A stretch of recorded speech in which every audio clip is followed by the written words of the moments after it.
how much more India should be doing. Should we be looking at deficit monetization?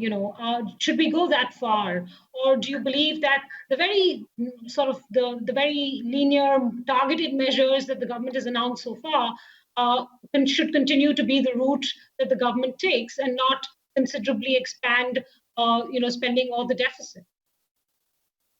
So, I'm being very clear by saying that more needs to be done, which means that we're talking about more fiscal stimulus.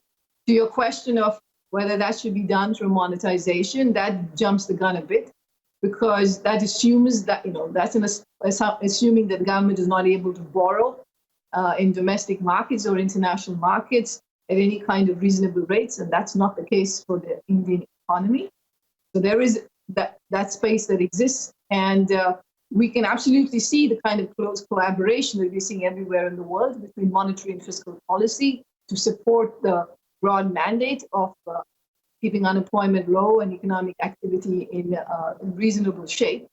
So, those kinds of measures are what I would expect to see. Monetization is, a last resort measure because it has some, very, very negative impact on